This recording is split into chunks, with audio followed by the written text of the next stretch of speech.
வணக்கம் சண்டம்பேப் வியூவர்ஸ். நான் உங்கள் கபிலன். இன்றைக்கி என்னென்னா ஜனவரி மந்த் ஃபுல்லாகவே கரண்ட் அஃபேர்ஸ் பார்க்க போகிறோம். அது ரொம்ப useful of all the exams, எல்லா எக்ஸாமுக்கும் அது ரொம்ப யூஸு. இன்றைக்கி ஜனவரி மந்த் ஃபுல்லாகவே ஜனவரி 1லேருந்து ஜனவரி 30 வரைக்கும் என்னென்ன கரண்ட் அஃபேர்ஸ் இம்பார்ட்டண்டான news, national, Tamil Nadu, international, appointments, authors என்னென்னலாம் முக்கியமான இருக்கோ அதை நம்ம இன்றைக்கி பார்த்துருவோம். ஓகேங்களா? இப்போ கரண்ட் அஃபேர்ஸு ஜனவரி 2025. இப்போது இஸ்ரோ அமைப்பின் 11வது தலைவராக நியமனம் செய்யப்பட்டவர் யார் அப்படின்னா வி நாராயணன். இப்போது இஸ்ரோவோட 11th சீஃப் யார் அப்படின்னா வி நாராயணன். இவர் தமிழ்நாட்டை சேர்ந்தவர். ஓகேங்களா? தமிழ்நாட்டை சேர்ந்தவர்.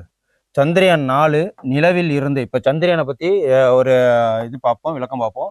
சந்திரயான் 4 நிலவில் இருந்து மாதிரிகளை பூமிக்கு கொண்டு வரும். அப்புறம் ககன்யான் திட்டம் 2024 செயல்படுத்தப்படும் சொல்லியிருக்காங்க. அடுத்த தலைமுறை ஏவு ஊர்தி, நெக்ஸ்ட் ஜென்ரேஷன் லான்ச் வெஹிக்கிள் உருவாக்கப்படும். இது வரைக்கும் என்னென்ன நம்மகிட்ட லான்ச் வெஹிக்கிள்னா பிஎஸ்எல்வி இருக்கு, ஜிஎஸ்எல்வி இருக்கு. இதுக்கப்புறம் என்ஜிஎல்வி அப்படின்னு சொல்லிட்டு வரப்போகுதுன்னு சொல்லியிருக்காங்க. அப்புறம் 30 டன் எடையை சுமந்து செல்லும் திறன் கொண்டது இந்த திட்டம். அதுக்கப்புறம் 2040 மனிதர்களை நிலவுக்கு கொண்டு செல்லும் திட்டமும் இஸ்ரோவிட்ட இருக்கு. ஓகேங்களா? இது இஸ்ரோவை பற்றின ஒரு அப்டேட்ஸ். அதுக்கப்புறம் பிசிசிஐ அமைப்பின் செயலாளராக தேர்வு செய்யப்பட்டவர் யார் அப்படின்னா தேவஜித் சாய்கியா. அதுக்கப்புறம் எந்த அமைப்பின் தலைமை இயக்குநராக ஞானேந்திர பிரசாத் சிங் நியமனம் செய்யப்பட்டிருக்கிறார்னா சிஆர்பிஎஃப். இப்போ சிஆர்பிஎஃப் பற்றி ஒரு சின்ன ஒரு ஃபேக்ட்ஸ் பார்த்துருவோம். CRPF Gyanendra Pratap Singh appointed the CRPF director ஜெனரலாக இது பண்ணியிருக்காங்க. சிஆர்பிஎஃப் வந்து சென்ட்ரல் ரிசர்வ் போலீஸ் ஃபோர்ஸு. அது ஒரு பேராமிலிட்ரி ஃபோர்ஸு. அது எதுக்கு கீழே வருது அப்படின்னா பேராமிலிட்ரி ஃபோர்ஸில் CRPF, CASF, border security force, அப்புறம் இந்தோ திபெத்தியன் ஃபோர்ஸஸ்லாம் இருக்குது. ஓகேங்களா? இதோட மத்திய ரிசர்வ் வங்கி காவல் படைன்னு சொல்லுவாங்க. இந்த அமைப்பு இந்தியாவில் கலவரங்கள் எங்கேயாவது நடக்குது, அதுக்கப்புறம் இண்டஸ்ட்ரியல் அந்த இதில் எல்லாமே இது கொடுப்பாங்க. இந்த சிஆர்பிஎஃப் கீழே, சென்ட்ரல் ரிசர்வ் போலீஸ் ஃபோர்ஸ் கீழே இத்தனை அமைப்பு இருக்குது. ஓகேங்களா? சிஎஸ்எஃப் இதெல்லாம் அதில் தான் வரும். அப்புறம் உருவாக்கம் 27 ஜூலை 1939 சிஆர்பிஎஃப் பேராமிலிட்ரி ஃபோர்ஸை உருவாக்குனாங்க. ஓகே, இதுக்கு கீழே சிஎஸ்எஃப், பார்டர் செக்யூரிட்டி ஃபோர்ஸு, அதுக்கப்புறம் இந்தோ திபெத்தியன் செக்யூரிட்டி ஃபோர்ஸ் இருக்கு. ஓகே, அப்புறம் உலகின் சக்தி வாய்ந்த கடவுச்சீட்டுகளின் தரவரிசை பட்டியலில் இந்தியா பிடித்த இடம் எத்தனைனா 85. பாஸ்போர்ட் இருக்கு இல்லைங்களா? அந்த பாஸ்போர்ட்டில் ஹென்லே பாஸ்போர்ட், அவங்க யூஎஸ்ல இருக்காங்க. அவங்க ஒரு இண்டெக்ஸ் வெளியிடுவாங்க. அது அவங்க என்ன சொல்லியிருக்காங்க அப்படின்னா இவங்க பாஸ்போர்ட் உலகின் சக்தி வாய்ந்த கடவுச்சீட்டுகளை தரவரிசையில் இந்தியா 85வது இடத்துல இருக்கு. முதலிடம் வந்து சிங்கப்பூர், 2வது இடம் ஜப்பானு, இந்தியா 85வது இடம் இருக்கு. ஃபர்ஸ்ட் செகண்டும் ரொம்ப முக்கியம். ரிப்போர்ட்ஸ் வந்து ஹென்லே அண்ட் பார்ட்னர்ஸ், இவங்க தான் இப்போ ரீசெண்டாக ஒரு இது விட்டுருக்காங்க. பிப்ரவரி மந்த்து என்ன விட்டுருக்காங்க அப்படின்னா அதிகமாக ஏர்போர்ட்டில் பிஸியஸ்ட் ஏர்போர்ட் அப்படின்னு சொல்கிறப்ப இந்திரா காந்தி வந்து இந்தியாவில் இருக்கிற இந்திரா காந்தி ஏர்போர்ட் டெல்லியில் இருக்குல்ல, அது 8வது இடத்துல இருக்குது. ஃபஸ்ட்டு எது இருக்குது அப்படின்னு பார்த்தீங்கன்னா யூஎஸ்ஏல இருக்கிற உள்ளது ஆக்லாண்டுன்னு ஒரு ஊரில் இருக்கிற ஏர்போர்ட் இருக்குது. ஓகேங்களா? இந்தியாவின் காற்றின் தரத்தில் முதலிடம் பிடித்த மாவட்டம் எது அப்படின்னா நெல்லை. ஏர் குவாலிட்டி இண்டெக்ஸ் வந்து முதலிடத்துல திருநெல்வேலி மாவட்டம் இருக்கு. இது இந்தியாவிலே இருக்கு. இந்தியாவில் ஃபர்ஸ்ட் இடம் எதுனா திருநெல்வேலி. ஓகேங்களா? இது தமிழ்நாட்டு மாநிலம். 2வது இடம் அருணாச்சல பிரதேசத்தில் இருக்கிற நாகர் லாகும்னு சொல்லிட்டு ஒரு இடம் இருக்கு. அப்புறம் தஞ்சாவூர் வந்து 5வது இடத்துல இருக்கு. மிகவும் மோசமான இடம் எங்க இருக்குன்னா டெல்லி ஏர் குவாலிட்டி இண்டெக்ஸ் ரிப்போர்ட் மத்திய மாசு கட்டுப்பாட்டு வாரியம், சென்ட்ரல் பொல்யூஷன் கண்ட்ரோல் போர்டு, அவங்க தான் இந்த இண்டெக்ஸை வெளியிட்டிருக்காங்க. அதுக்கப்புறம் 2025 உலக ஆயுத ஆற்றல் தரவரிசையில் இந்தியா பிடித்த இடம் எது அப்படின்னு பார்த்தீங்கன்னா 4. ஆற்றல்னு சொல்லுவாங்க இல்லைங்களா? அதுதான் என்னன்னா global fire power index of the year for the year 2025 படி ஃபர்ஸ்ட் வந்து யூஎஸ்ஏ வந்து எவ்வளோ ஸ்கோர் பண்ணியிருக்கு அப்படின்னு பார்த்தீங்கன்னா 0.0744.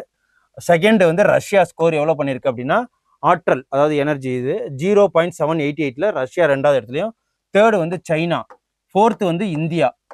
ஓகேங்களா? 0.1184. ரிப்போர்ட் வந்து குளோபல் ஃபயர் பவர் வெப்சைட்டு அந்த இதில் ரிப்போர்ட் கொடுத்துருக்காங்க யூஎஸ்ஏலேருந்து. அப்புறம் பிரவாசி பாரதிய சம்மன் விருதுகள் தற்போது யார் வழங்கியிருக்காங்க அப்படின்னு பார்த்தீங்கன்னா குடியரசுத் தலைவர் வழங்கியிருக்காரு. இது இந்த வருஷத்தோட தீம் என்ன அப்படின்னா, இது பிரவாசிய பாரதிய திவாஸ் அப்படின்னா இந்தியன் டயசோப்ரா டே. அப்படி இந்தியன் டயசோப்ரானா வெளிநாட்டு வாழ் இந்தியர்களுக்கான உள்ள நாள் ஜனவரி 9 எவ்வொரு வருஷமும் கொண்டாடுவாங்க. அந்த இதோட இந்த வருஷம் தீம் என்னன்னா diaspora's contribution to a Viksit Bharat அப்படிங்கிறது தீம். ஓகேங்களா, இதை நோட் பண்ணி வச்சுக்கோங்க. இதான் தீம், கருப்பொருள். அப்புறம் பரவசிய பாரதிய சம்மன் அவார்டு எதுக்கெல்லாம் இது பண்றோம் அப்படின்னா, இது வெளிநாடுகள் வாழும் இந்தியர்களுக்கு வழங்கப்படும் மிக உயரிய விருது. நான் வெளிநாடு வாழ் இந்தியர் தின மாநாடு புவனேஸ்வரம் ஒடிசா இந்த விழாவில் 27 பேருக்கு இந்த விருது வழங்கப்பட்டது. இந்த வருஷம் எங்க நடந்துச்சுன்னா புவனேஸ்வர், அதாவது ஒடிசால நடந்துச்சு. எத்தனை பேருக்கு இந்த வாட்டி விருது வழங்கியிருக்காங்கன்னா 27 பேருக்கு விருது வழங்கியிருக்காங்க. ட்ரினிடாட் மற்றும் டொபாக்கோ அதிபர் கிறிஸ்டியன் கார்லா கங்கலுக்கும் வழங்கப்பட்டது. கிறிஸ்டியன் கார்லா கங்கலுக்கு ட்ரினிடாட் அண்ட் டொபாக்கோ உள்ளவருக்கு இந்த விருது வழங்கியிருக்காங்க. அதுக்கப்புறம் அமெரிக்க வானிலை சேவை விருது பெற்ற இந்தியர் யாரு அப்படின்னு பார்த்தீங்கன்னா மிருதன்ஜய மொஹபாத்திரா அப்படிங்கிறவர் வாங்கியிருக்கிறாரு. என்ன அப்படின்னு பார்த்தீங்கன்னா American meteorological society STAC award to IMD DG Mrutyunjay Mohapatra அப்படிங்கிறவருக்கு வழங்கியிருக்காரு. Scientific and technology activities commission விருது வழங்கப்பட்டிருக்கு. இந்த விருது பேர் வந்து அப்புறம் இவர் இந்திய வானிலை அமைப்பின் தலைவர் மிருத்யா Mohapatra, director general Indian meteorological department, இந்திய மீட்டரலஜி டிபார்ட்மெண்ட்ல வேலை பார்க்குறாரு. இவருக்கு USA இருக்கிற அமைப்பு வந்து இந்த அமைப்பு தான், scientific and technology activities commission விருது வழங்கப்பட்டிருக்கு. ஓகேங்களா, இந்த விருது தான் வழங்கப்பட்ட காரணம் இந்திய பெருங்கடல் பகுதிகளில் புயல் முன்னெச்சரிக்கைகளை துல்லியமாக சொன்னதுக்காக. அப்புறம் உஸ்தாத் குலாம் முஸ்தபா கான் அவார்ட் டு ஹேமா மாலினிக்கு அவார்டு கொடுத்துருக்காங்க. இவங்க ஒரு ஆக்ட்ரஸ். ஓகேங்களா, ஹேமா மாலினி ஆக்ட்ரஸ், MP வேற, ராஜ்யசபா MP வேற இருந்திருக்காங்க. உஸ்தாத் குலாம் முஸ்தபா கான் விருது நடிகை ஹேமா மாலினி பெற்றிருக்காங்க. உஸ்தாத் குலாம் முஸ்தபா கான் பாரம்பரிய இந்துஸ்தானி இசை கலைஞர். அவரு இந்திய கலைத்துறை பங்களிப்பிற்காக ஹேமா மாலினிக்கு இந்த விருது வழங்கியிருக்காங்க. ஓகேங்களா, இந்திய கலைத்துறை பங்களிப்பிற்காக இவர் வந்து என்ன பண்றாருன்னா பாரம்பரிய இந்துஸ்தானி இசை கலைஞர். ஓகேங்களா, என்னென்ன மியூசிக் இது இருக்குன்னா இந்துஸ்தானி இருக்கு, அதுக்கப்புறம் வந்து கர்நாடிக் இருக்கு. இந்த மாதிரி இதெல்லாம் இருக்கும்போது அந்த இதில் இந்துஸ்தான்ல இவர் மிகப்பெரிய ஒரு வல்லுநர் ஆவார். ஓகேங்களா, சிறந்த காவல் நிலையங்கள் ஒரு விருது கொடுத்துருக்காங்க 2025. அதில் எந்தெந்த காவல் நிலையம்னா முதலிடம் எது பிடிச்சிருக்குன்னா மதுரை மாநகர காவல் நிலையம். அதாவது மதுரை மாநகரத்தில் ஒரு காவல் நிலையம் இருக்குது திருமங்கலம்னு சொல்லிட்டு, அந்த காவல் நிலையத்தை கொடுத்துருக்காங்க. 2ஆம் இடம் திருப்பூர் மாநகர காவல் நிலையம். 3ஆம் இடம் திருவள்ளூர் மாநகர காவல் நிலையம். ஓகேங்களா, இது நோட் பண்ணி வச்சுக்கோங்க. சிறந்த காவல் நிலையங்கள் 2025 விருதுகள். ஓகே, ஏன்னா SI எக்ஸாமில் இந்த இது கரண்ட் அஃபேர்ஸில் இந்த கொஷின்ஸ் வரலாம். தமிழக குடியரசு தின விழா ஊர்திகள். முதல் பரிசு இளைஞர் மற்றும் விளையாட்டு மேம்பாட்டுத்துறை துறைக்கு. இளைஞர் மற்றும் விளையாட்டு மேம்பாட்டுத்துறை யார் அந்த அமைச்சர் அப்படின்னு பார்த்தீங்கன்னா திரு மாண்புமிகு துணை முதலமைச்சர் உதயநிதி ஸ்டாலின் அவர்கள் தான். அதுக்கப்புறம் 2ஆம் பரிசு காவல்துறை, 3ஆம் பரிசு இந்து சமய அறநிலைத்துறைக்கு பிரைஸ் கொடுத்துருக்காங்க. தமிழக குடியரசு தின விழாவில் ஊர்திகள் போகும் இல்லைங்களா, அந்த ஊர்தியில் எதெல்லாம் பெஸ்ட்டாக இருக்குது அப்படின்னு சொல்கிறது காமிக்கிறதுக்கு குடியரசு தின விருதுகள் 2025 குடியரசு தின விழாக்கள் என்னென்ன கொடுத்துருக்காங்கன்னு பார்ப்போம். வீர தீர செயலுக்கான அண்ணா பதக்கம் வெற்றிவேலுக்கு கொடுத்துருக்காங்க. ஓகேங்களா, தீயணைப்பு மற்றும் மீட்பு பணித்துறை சென்னை அடையார் ஆற்றில் சிக்கி தவித்த 3 பேரை மீட்டார்.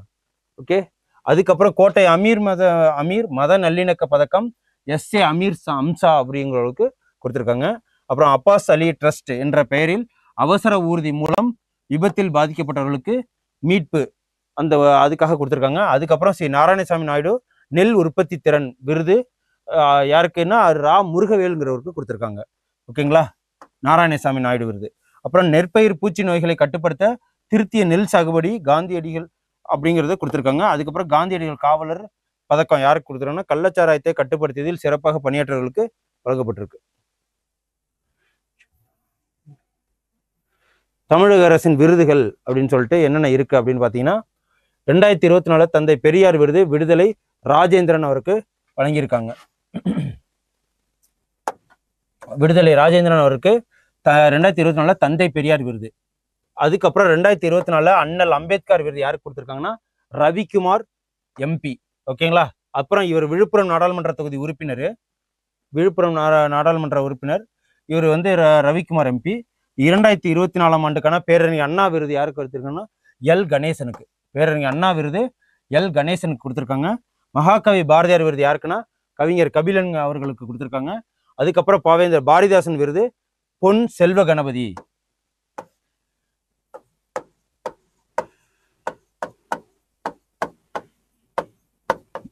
பத்து இருக்கு. இதுல பாவேந்தர் பாரதிதாசன் விருது பொன் செல்வ கணபதி கொடுத்துருக்காங்க.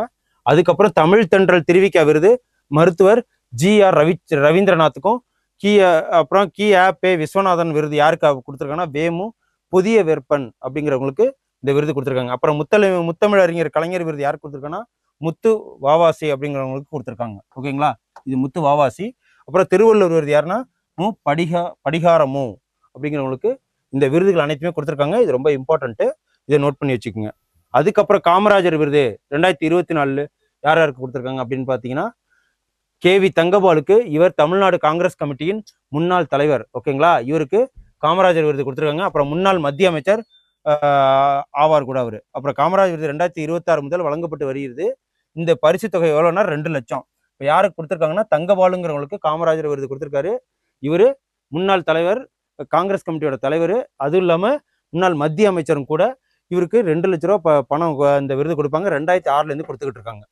அப்புறம் குவாட் அமைப்பின் வெளியுறவுத்துறை அமைச்சர்கள் மாநாடு எங்க நடைபெற்றது அப்படின்னு பார்த்தீங்கன்னா வாஷிங்டன்ல நடந்திருக்கு. குவாட்ஸ் அப்படின்னா என்னன்னு பார்ப்போம். குவாடுனா ஃபாரின் மினிஸ்டர்ஸ் மீட்டிங் வாஷிங்டன்ல நடக்குது. இடம் வாஷிங்டன், அமெரிக்கா. இந்தியா சார்பில் எஸ் ஜெய்சங்கர் பங்கேற்றார். இவர் எஸ் ஜெய்சங்கர் யாருன்னா வெளியுறவுத்துறை அமைச்சர், இந்திய வெளியுறவுத்துறை அமைச்சர். இவர் quad India, USA, Australia, Japan உருவாக்க 2004. இதை உருவாக்குனது எந்த இயர்னு பார்த்தீங்கன்னா 2007ல். இது யார் இருக்காங்கன்னா இந்தியா, USA, ஆஸ்திரேலியா, ஜப்பான். ஓகேங்களா, ஆஸ்திரேலிய அதிபர் ஆண்டனி அல்போன்சி இப்போ இருந்துட்டு இருக்காரு. ஜப்பான் பிரதமர் யாருன்னா ஷிகரு இஷிபாங்கிறவர் இருக்கிறாரு.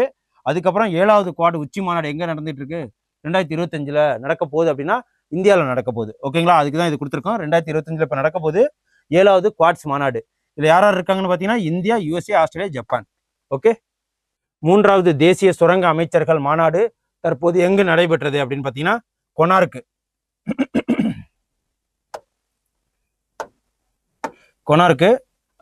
3வது தேசிய சுரங்க அமைச்சர்கள் மாநாடு தற்போது எங்கன்னா கொனார்க்ல நடைபெற்றது.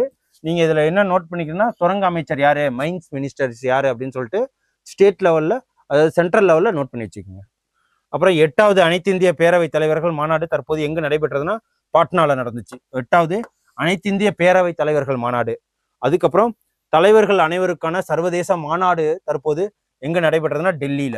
Election commission of India is hosting the 2nd international conference.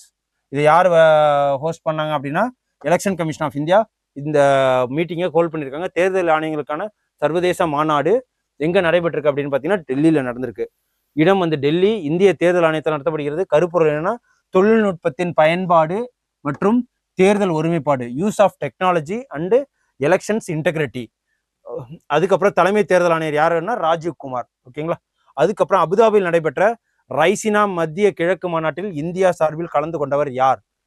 அது எங்க இருக்கு? அபுதாபியில ரைசினா மத்திய கிழக்கு மாநாட்டில். ஜெய்சங்கர் இவர் யாரு அப்படின்னா வெளியுறவுத்துறை அமைச்சர் ஆஃப் இந்தியா. ஓகே,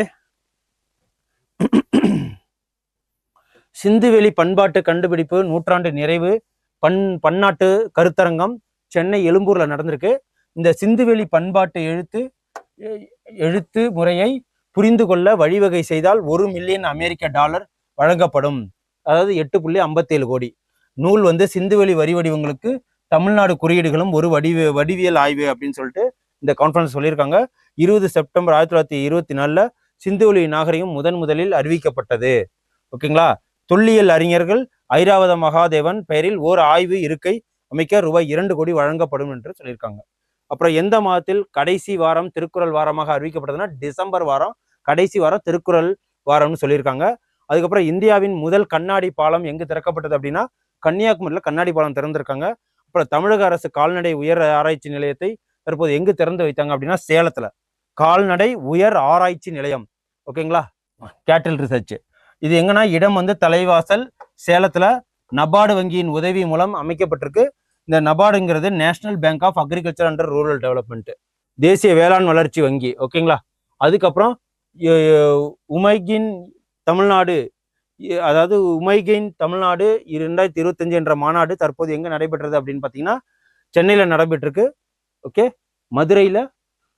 சென்னையில நடைபெற்றிருக்கு. மதுரை உமைகென் TN25 அப்படின்னா இது தொழில்நுட்பம் மற்றும் புத்தாக்கம் தொடர்பான மாநாடு. நடைபெற்ற இடம் வந்து எங்கன்னா சென்னை.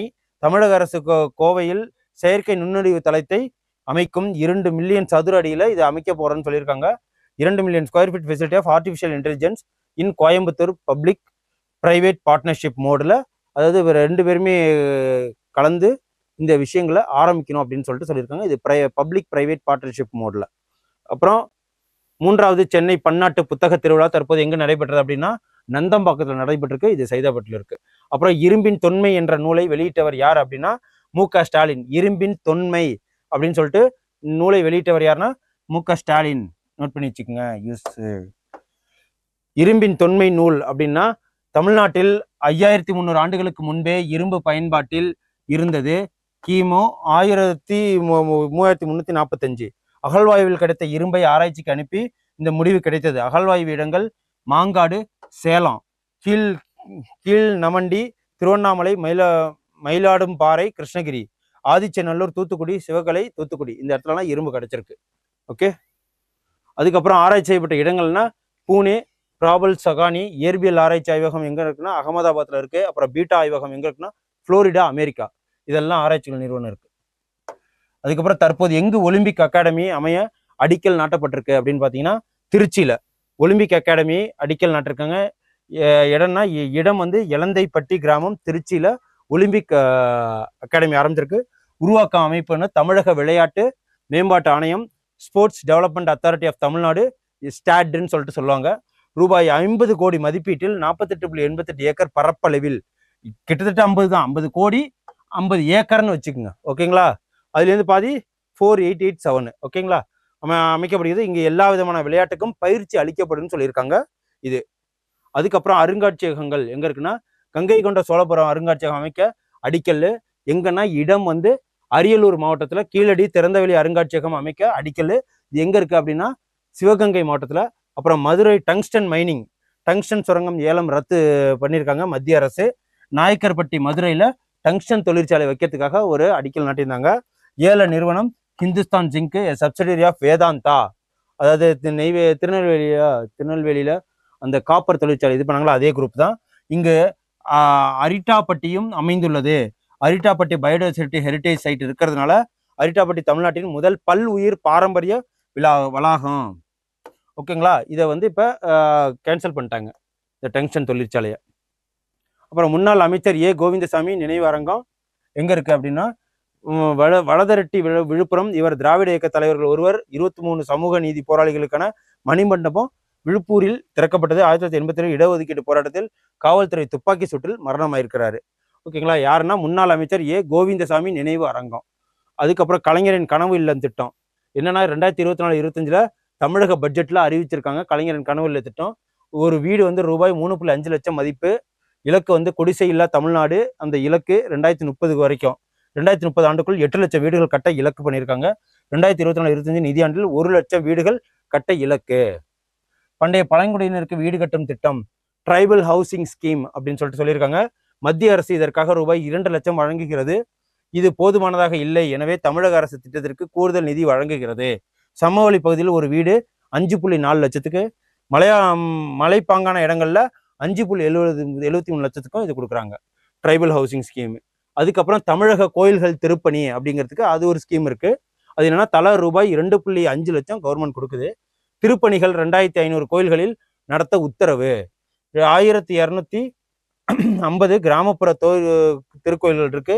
1250 ஆதி திராவிடர் மற்றும் பழங்குடியினர் வசிக்கும் பகுதிகளில் தமிழக இந்து சமய அறநிலைத்துறை அமைச்சர் PK சேகர் பாபு இதை சொல்லியிருக்கிறாரு. சென்னை சங்கமம் நம்ம ஊர் திருவிழா 2025 அப்படிங்கிறதோட சென்னை சங்கமம் ஆரம்பிச்சது. தற்போது 4வது பதிப்பு நடைபெற்றிருக்கு. 13 ஜனவரி 2025 தொடங்கியது. கிராம கலை நிகழ்ச்சிகள் இதில் நடைபெற்றிருக்கு. சென்னை மாநகரின் 18 இடங்களில் கலை நிகழ்ச்சிகள், கிராமிய கலைஞர்களுக்கு தினசரி ஊதியம் ரூபாய் 5000 சொல்லிட்டு வழங்கி அமைச்சிருக்காங்க. அதுக்கப்புறம் தமிழ்நாடு டர்ட்டில் கார்டியன்ஸ் அப்படின்னு சொல்லிட்டு ஒன்று சொல்றாங்க. கடல் ஆமைகளின் பாதுகாப்புக்காக செயலி வெளியிட்டிருக்காங்க, ஆப். ஓகே, செயலிகளின் பெயர் என்னன்னா கடல் ஆமைகள் பாதுகாவலர்களின் பயன்பாடு, இந்த ஆப் பேரு. ஓகே, தமிழ்நாடு டர்ட்டில் கார்டியன்ஸ், கடல் ஆமைகள் பற்றிய தகவல்கள் இடம்பெற்றிருக்கும். அப்புறம் போதைப் பொருள்கள் இல்லாத தமிழ்நாடு கைபேசி செயலி ஒன்று ஆரம்பிச்சிருக்காங்க. சென்னை தலைமை செயலகத்தில் தலைமைச் செயலாளர் முருகானந்தம் வெளியிட்டிருக்கிறாரு. ஓகே, இந்த செயலி வழியாக புகார்களை தெரிவிக்கலாம். தெரிவிக்கப்படுபவர்களின் பெயர்கள் மற்றும் தரவுகள் ரகசியமாக காக்கப்படும். போதைப் பொருட்கள் இல்லாத தமிழ்நாடு இயக்கத்திற்கு பிரச்சனை அறிமுகம். ஓகேங்களா, இப்போதான் கஞ்சா விற்பனைலாம் அதிகமாக இருக்குல்ல, அதெல்லாம் வந்து சொல்லணும்னா ஸ்ட்ரைட்டாக சொன்னால் தான் பிரச்சனை ஆகுது. அது பிளான் பண்ணி அவங்க வந்து கொண்டுடுறாங்க. இப்போ அதெல்லாம் அந்த பிரச்சனைலாம் இருக்கக்கூடாது, இன்ஃபர்மேஷன் வேணுங்கிறதுக்காக இந்த மாதிரி விஷயம் கொண்டு வந்திருக்காங்க. அதுக்கப்புறம் கலைஞர் உமன்ஸ் ஸ்கில் டெவலப்மெண்ட் சென்டர், கலைஞர் மகளிர் திறன் மேம்பாட்டு அமையம், சைதாப்பேட்டை, சென்னை. தையல் மற்றும் அழகு கலை பயிற்சி வழங்கப்படுகிறது. என்னது, கலைஞர் உமன்ஸ் ஸ்கில் டெவலப்மெண்ட்டு. இதில் வந்து தையல் சைதாப்பேட்டையில் ஆரம்பிச்சிருக்காங்க. தையல் மற்றும் அழகு கலை பயிற்சி வழங்கப்படுகிறது. தையல், டைலரிங் மற்றும் மேக்கப். இந்த மையத்தை முதல்வர் ஸ்டாலின் திறந்து வைத்தார். அதுக்கப்புறம் அவசர நிலை காலகட்டத்தில் சிறை சென்றவர்களுக்கு மாதம் 20,000 ஓய்வூதியம் அறிவித்த மாநிலம் எது அப்படின்னு பார்த்தீங்கன்னா ஒடிசா. அவசர நிலை காலகட்டத்தில், அதாவது 1975 அவசர எமர்ஜென்சி நடந்துச்சுல, அப்போ ஜெயிலுக்கு போனவங்களுக்கு இந்த ஸ்கீம் சொல்லியிருக்காங்க. தற்போது எந்த மாநிலத்தில் பூனாரை பறவைகள் திருவிழா நடைபெற்றிருக்குது அப்படின்னு பார்த்தீங்கன்னா ஆந்திர பிரதேசம். பூ நாரைனா flamingo bird. Flamingo festivals Andhra Pradesh நடந்திருக்கு. ஆந்திர பிரதேசம். பழவேற்காடு ஏரி நெல்பட்டு பறவைகள் சரணாலயம். அதுக்கப்புறம் Pulicat lake and Nelapattu bird sanctuary அப்படின்னு சொல்லுவாங்க. ஆந்திரா முதல்வர் சந்திரபாபு நாயுடுவா இருக்க. ஆந்திரா ஆளுநர் யாருன்னா அப்துல் நசீர். அதுக்கப்புறம் சாம்பார் ஃபெஸ்டிவல் எதுனா சாம்பார் ஃபெஸ்டிவல், சாம்பார் திருவிழா ராஜஸ்தானில் நடந்திருக்கு. இந்த சாம்பார் ஏரி ராஜஸ்தானில் தான் இருக்கு. சாம்பார் ஃபெஸ்டிவல், சாம்பார் லேக் இன் ராஜஸ்தான் நடைபெறும் தினங்கள் ஜனவரி 24 டு ஜனவரி 28, 2025. ஓகேங்களா. சுதந்திரத்திற்கு பின் பொது சிவில் சட்டம் நடைமுறைக்கு வந்த முதல் மாநிலம் எதுனா உத்தரகாண்ட். யூனிஃபார்ம் சிவில் கோட ஆர்டிகல் 44 இங்கே தான் வந்திருக்கு. உத்தரகாண்ட் பாஜக ஆளும் மாநிலம் அப்படின்னு சொல்றாங்க. முதல்வர் வந்து புஷ்கர் சிங் தாமி. அப்புறம் 2027 ஜனவரி 2025 முதல்ல அமல் வந்திருக்கு. ஓகேங்களா. யூனிஃபார்ம் சிவில் கோடு ஆர்டிகல் 44. பொது சிவில் சட்டம் குறித்து ஆய்வு செய்ய ரஞ்சனா பிரகாஷ் தலைமையில் குழு உச்சநீதிமன்றத்தின் முன்னாள் நீதிபதி குழு அமைச்சிருக்காங்க. திருமணம், விவாகரத்து, தத்தெடுப்பு, வாரிசுரிமை அனைவருக்கும் ஒரே சட்டம் அப்படிங்கிற அந்த விஷயத்த யூனிஃபார்ம் சிவில் கோட் சொல்லுது. அதுதான் இதை டீல் பண்ணுது. முக்கியமான அம்சங்கள் என்ன அப்படின்னா, பழங்குடியினருக்கு விதிவிலக்கு வழங்கப்படும், திருமண பதவி முறையாக செய்யப்படும், ஹலாலா பலதார மனம் முறை தடை, ஆண்களுக்கும் பெண்களுக்கும் ஒரே குறைந்தபட்ச திருமண வயது, ஆண்களுக்கும் பெண்களுக்கும் சமமான சொத்து உரிமை, அப்புறம் லிவ்இன் உறவு பதிவு கட்டாயம். இப்போ லிவ்இன் ரிலேஷன்ஷிப்னு சொல்லுவாங்க இல்லையா, ஒன்றாக வாழ்ந்து கல்யாணம் பண்ணிக்காம, அதுக்கு வந்து கட்டாயம் பதிவு பண்ணியிருக்கணும் அப்படின்னு சொல்லிட்டு, ரிஜிஸ்டர் பண்ணியிருக்கணும் அப்படின்னு சொல்லிட்டு சொல்றாங்க. தெலுங்கானா மாநில திட்டங்கள் என்ன அப்படின்னா, ரயத்து பரோசா விவசாயிகளுக்கு ஏக்கருக்கு 12,000 வழங்கப்படும் அப்படின்னு சொல்லிட்டு சொல்லியிருக்காங்க. இந்திரா அம்மா ஆத்மயா பரோசா 12,000 நிலம் இல்லாத ஏழைகளுக்கு வழங்கப்படும் அப்படின்னு சொல்லிட்டு அந்த ஸ்கீம்ஸ் கீழே சொல்லியிருக்காங்க.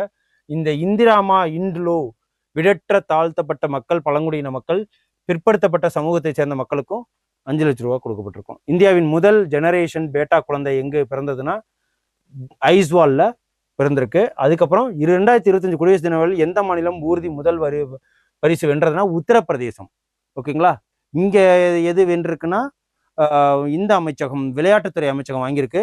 அங்க இந்தியா லெவல்ல அங்க பார்த்தீங்கன்னா உத்தரப்பிரதேசம் வாங்கியிருக்கு. ஓகேங்களா. Best tableaux of republican day parade 2025. அதான் பேரலக். இந்த டேப்லெக்ஸா பெஸ்ட் டேப்லெக்ஸ்னா அந்த ஒரு வண்டி போகும், அதுல ஒவ்வொரு அமைச்சகமும் அவங்களோட செயல்பாடுகளை வடிவமைச்சு அமைச்சிருப்பாங்க. அதுதான் டேப்லெக்ஸ்னு சொல்லுவாங்க. அதுல யாரு மாநிலம் மற்றும் யூனியன் பிரதேசம்? முதலிடம் உத்தரப்பிரதேசம். இது மகா கும்பமேளாவை காட்சிப்படுத்தியது. மக்கள் தேர்வில் பாப்புலர் சாய்ஸ் முதலிடம். குஜராத் மக்கள் தேர்வுல. மத்திய அமைச்சகங்கள் மற்றும் துறைகள் முதலிடம். பழங்குடியினர் விவகாரத்துறை. விண்வெளியில் விண்கலன் ஒருங்கிணைப்பு நடத்திய 4வது நாடு எது அப்படின்னா இந்தியா. அது என்ன? ஸ்பேடெக்ஸ் மிஷன் அப்படின்னா, ஸ்பேடெக்ஸ் திட்டத்தின் கீழ் இரட்டை விண்கலங்கள் இணைப்பு வெற்றி. ஸ்பேடெக்ஸ் ஏ, ஸ்பேடெக்ஸ் பி ஆகிய 2 விண்கலங்களும் இணைக்கப்பட்டன. இஸ்ரோ இந்த திட்டத்தை செயல்படுத்தியது. விண்வெளியில் விண்கலம் ஒருங்கிணைப்பு நடத்திய 4வது நாடு நம்ம இந்தியா தான். அதுக்கப்புறம் PSLV 60 மூலம் 30 டிசம்பர் 2001 இந்த இதை அனுப்பிச்சிருக்காங்க. தற்போது 16 ஜனவரி 2025 அவை இணைக்கப்பட்டன. மனிதர்களை ஒரு விண்கலத்திலிருந்து மற்ற வழிவகுக்கிறது தான் இந்த விண்கலத்தோட இது. எரிபொருளை மாற்றிக்கொள்ள வழிவகை செய்யப்படும். ஓகே, பாரதிய அந்தரிக்ஷா ஸ்டேஷன் 2035 நிறுவப்படும் அப்படின்னு சொல்லியிருக்காங்க. இது நோட்டீஸ் பண்ணி வச்சுக்கோங்க. பாரதிய அந்தரிக்ஷா ஸ்டேஷன் 2025 அறிவிக்கப்படும். இதற்காக 2028 விண்கலங்கள் விண்ணில் செலுத்தப்படும். அப்புறம் உலகளாவிய பாரத போக்குவரத்து கண்காட்சி 2025 எங்க நடைபெற்றதுன்னா டெல்லியில நடைபெற்றுச்சு. தற்போது இஸ்ரோ அமைப்பு விண்ணில் செலுத்திய 100வது ராக்கெட் எது அப்படின்னு கேட்டீங்கன்னா GSLV F-15. ISRO launch it's 100th rocket GSLV F-15. அதை பத்தி கொஞ்சம் பார்ப்போம். 29 ஜனவரி 2025 அமைச்சிருக்கு. எங்கன்னா ஸ்ரீஹரிகோட்டாலேருந்து ஆந்திர பிரதேசத்தில் இருக்கு Sriharikota. GSLV F-15 satellite NBS-2. ஓகேங்களா. அப்புறம் நேவிகேஷன் சேட்டலைட்டு. இது இந்த செயற்கைக்கோள் வழி செலுத்துதல் அமைப்பை மேம்படுத்த உதவும் நேவிகேஷன்ஸ் வித் இந்தியன் கன்ஸ்டலேஷன். அதுக்கப்புறம் இந்தியாவின் 76வது குடியரசு தின விழாவில் டெல்லியில் தேசிய கொடி ஏற்றியவர் யாருன்னா Droupadi Murmu, president of India. அதுக்கப்புறம் 7th ரிபப்ளிக் டே ஆஃப் இந்தியாவின் 76வது குடியரசு தின விழாவில் என்னென்ன நடந்துச்சு அப்படின்னு சொல்லிட்டு ஒரு சின்ன இது பார்ப்போம். அணிவகுப்பு என்னன்னா டெல்லி கடமை பாதை. இதோட இது அப்புறம் தேசிய கொடி ஏற்றியவர் யாருன்னா குடியரசுத் தலைவர். கடமை பாதை கர்த்தாவியா பாத் அப்படிங்கிறது தீம் இந்த வாட்டி குடியரசுல. இதை நோட்டீஸ் பண்ணி வச்சுக்கோங்க. குடியரசு தின விழாவுக்கு சிறப்பு விருந்தினர் யாருன்னா இந்தோனேஷிய அதிபர் பிரபோவோ சுபியாந்தோங்கிறவர். இந்தோனேஷியாவோட அதிபர் தான் இந்த வாட்டி chief guest. India and Indonesia ராணுவ அணிவகுப்பு நடைபெற்றிருக்கு. முதல் முறை. கருப்பொருள் என்னன்னா தங்க பாரதம், பாரம்பரியமும் மேம்பாடும், golden India heritage and progress அப்படிங்கிறது தீம். இதுக்கு என்ன அணிவகுப்பு என்ன இதுன்னா கடமை கர்த்தாவியா பாத்து அப்படின்னு சொல்லிட்டு இது பண்ணியிருக்காங்க. இதை நோட்டீஸ் பண்ணிக்கங்க. பாதுகாப்பு கருவிகள் என்னென்ன அப்படின்னா அர்ஜுன் பாதுகாப்பு கருவினா போர் பீரங்கி, போர் விமானத்துக்கு பேர் தேஜாஸ், பிரம்மோஸ், அப்புறம் பினாக்கா, ஆகாஷ் இதெல்லாம் ஏவுகணைகள். அப்புறம் பிரலாய்ங்கிறது குறுகிய தூர இலக்கு ஏவுகணை. அப்புறம் சஞ்சய்ங்கிறது போர் கண்காணிப்பு தொழில்நுட்பம். Sanjay battle field surveillance system. Okay, தலைமை தேர்தல் ஆணையரை தேர்வு செய்ய யாருடைய தலைமையில் குழு அமைக்கப்பட்டது? மத்திய சட்ட அமைச்சர். Search committee set up for short list names for the next chief election கமிஷனரை இது பண்றதுக்கு சட்ட அமைச்சகம் இது பண்ணியிருக்கு. அடுத்த தலைமை தேர்தல் ஆணையரை தேர்வு செய்ய 3 பேர் குழு ஒன்று அமைச்சிருக்காங்க. தலைமை யாருன்னா அர்ஜுன் ராம் மேக்வால். மத்திய சட்ட அமைச்சர். உறுப்பினர்கள் யாருன்னா மத்திய நிதித்துறை செயலாளர், மத்திய பணியாளர் மற்றும் பயிற்சித்துறை செயலாளர். இவர்கள் 5 பேர்களையும் இறுதி செய்வர். குடியரசுத் தலைவர் இவற்றில் ஒருவரை நியமனம் செய்வார். 5 பேர்ல குடியரசுத் தலைவர் ஒருத்தவங்கள நியமனம் செய்வாங்க. ஓகே, மனதின் குரல் நிகழ்ச்சி மான் கி பாத் இந்த ரேடியோ ஸ்டேஷன் இருக்குல்ல, பிஎம் பண்ணிட்டு இருக்காரு இல்லைங்களா, 2014 பண்ணிட்டு இருக்காரு. அந்த மாதத்தின் கடைசி ஞாயிறுல ஐஐடி மெட்ராஸ் அமைப்பின் எக்ஸ்டெம் மையத்திற்கு பாராட்டு. ஓகேங்களா, எக்ஸ்டெம். விண்வெளி சார்ந்த தயாரிப்பில் புத்தாக்கம், நீரை பயன்படுத்தாத கான்கிரீட் போன்ற புரட்சிகர திட்டங்கள், ஸ்டார்ட் அப் மையமாக செங்கல்பட்டு உள்ளது.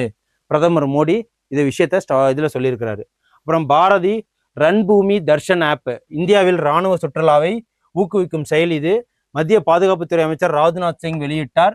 பாதுகாப்புத்துறை அமைச்சர் நோக்கம் முக்கிய போர்க்காலங்களுக்கு சுற்றுலா இடங்கள் 1962 1972 போர் பகுதிகள், 1999 கார்கில் போர் பகுதிகள்.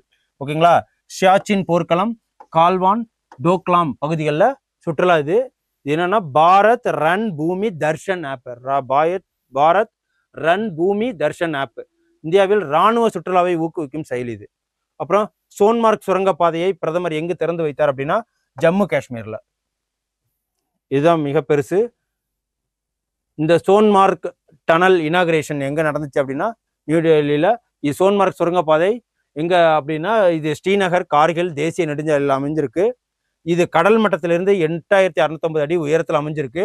நீளம் 6.5 கிலோமீட்டர். திட்ட மதிப்பு 2700 கோடி. ஜம்மு காஷ்மீர் முதல்வர் ஒமர் அப்துல்லா இது இப்போதைக்கு அவர் தான் இருக்கிறார் ஜம்மு காஷ்மீர்ல. தேசிய பசுமை ஹைட்ரஜன் திட்டம் எந்த ஆண்டு தொடங்கப்பட்டதுன்னா 2023. தேசிய பசுமை ஹைட்ரஜன் திட்டம். இந்தியாவின் முதல் கடலோர பறவைகள் கணக்கெடுப்பு எங்கு நடத்தப்பட்டிருக்குன்னா ஜாம்நகர்ல நடத்தப்பட்டிருக்கு. அதுக்கப்புறம் இந்தியாவின் முதன்முறையாக விமானங்களில் வைஃபை சேவை அறிமுகம் செய்த நிறுவனம் எது அப்படின்னா ஏர் இந்தியா. அப்புறம் அட்வான்டேஜஸ் இந்தியா என்ற திட்டத்தை இந்தியாவில் செயல்படுத்தி அமைப்பு எதுனா மைக்ரோசாஃப்ட். அட்வான்டேஜ் இந்தியா தொடக்கம் 2020 2 மில்லியன் இந்திய இளைஞர்களுக்கு 2025 ஆண்டுக்குள் செயற்கை நுண்ணறிவு துறையில் பயிற்சி வழங்குதல். செயற்கைனா ஆர்டிஃபிஷியல் இன்டெலிஜென்ஸ்.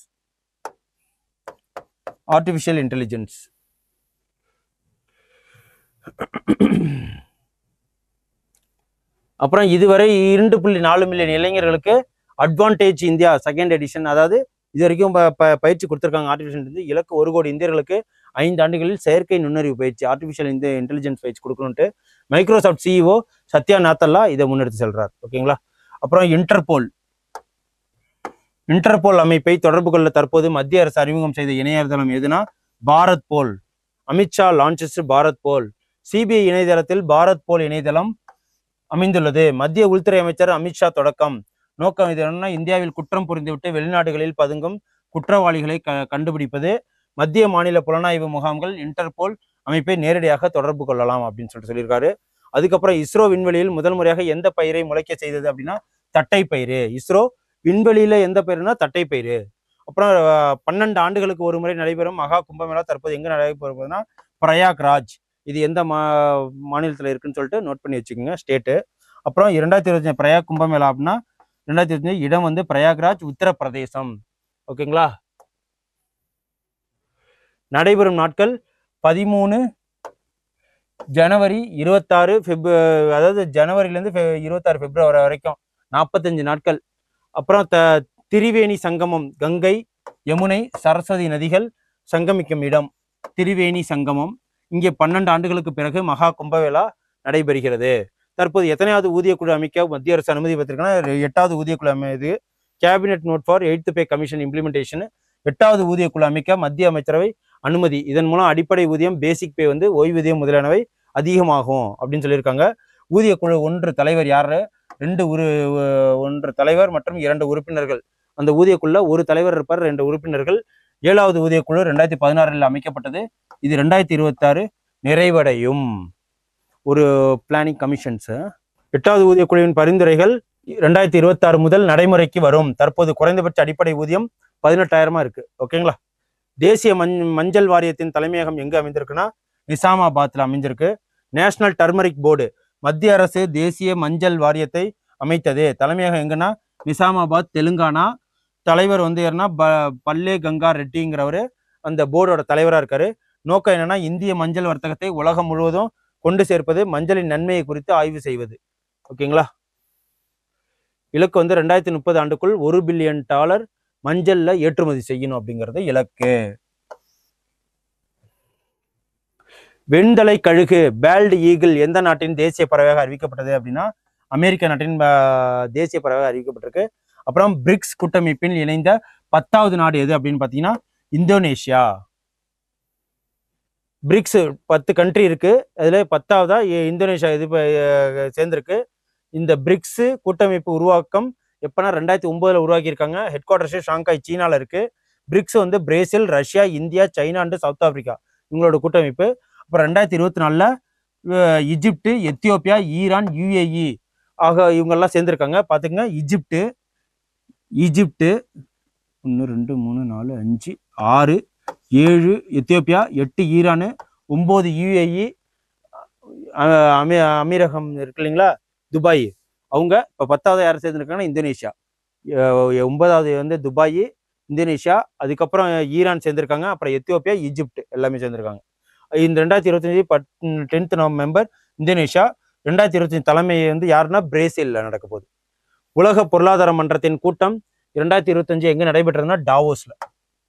அப்புறம் டீப்சீக் என்பது எந்த நாட்டை சார்ந்த ஏஐ உரையாடு தளம்னா சீனா. இது வந்து இந்த சாட் ஜிபிடி மாதிரி இது ஒரு தளம். ஓகேங்களா, வெரி சீப்பஸ்ட் தளம்னு சொல்றாங்க. டீப்சீக் சைனீஸ் ஏஐ சாட்போட் என்ன சொல்லுது அப்படின்னு சொல்லிட்டு பார்த்தீங்கன்னா, இதற்கு போட்டியாக இந்தியா ஏஐ உரையாடுதளம் அமைக்கும் மத்திய அரசு. இந்திய கலாச்சாரம் மற்றும் மொழிகள் அதில் உள்ளீடு செய்யப்படும். 1800 அதாவது 1,18,693 கிராஃபிக் ப்ராசஸிங் யூனிட் ஜிபி கொண்டு பயிற்சி வழங்கப்படும் அப்படின்னு சொல்லியிருக்காங்க. டீப்சீக் 2000 ஜிபி உள்ளது. Copilot, Microsoft, chat GPT, open AI, Gemini, Google, Meta AI. Okay, என்னென்னலாம் இருக்கு பாருங்க. டீப்சீக் மாதிரி மைக்ரோசாஃப்ட், இந்த கோ பைலட்டுங்கிறது மைக்ரோசாஃப்டோடது, சாட் ஜிபிடி வந்து ஓப்பன் ஏஐயோடது, கூகுளோடது வந்து ஜெமினி, மெட்டா ஏஐ வந்து மெட்டாவோடது. மெட்டா தான் ஃபேஸ்புக்கு. ஓகேங்களா, இவங்க எல்லாமே இது. அப்புறம் அமெரிக்காவின் எத்தனையாவது அதிபராக டொனால்ட் ட்ரம்ப் பதவியேற்றார்னா 47வது அதிபராக டொனால்ட் ட்ரம்ப் பதவியேற்றிருக்கிறாரு. Donald Trump 48 US president. America 47வது அதிபர் டொனால்ட் ட்ரம்ப். துணை அதிபர்னா ஜேடி வான்ஸே. ஏற்கனவே 45வது அதிபராக யார் இருந்தது? 2018-21 வரை பதவி வகித்தார். இவரு 45வது தான் இருக்காரு. WHO அமைப்பில் இருந்து அமெரிக்கா வெளியேற ட்ரம்ப் உத்தரவு. பாரிஸ் பருவநிலை ஒப்பந்தத்திற்கு COP21-25 அமெரிக்கா வெளியேறியது. எதுலேருந்துலாம் வெளியேறி இருக்குன்னு சொல்றோம் பாருங்க.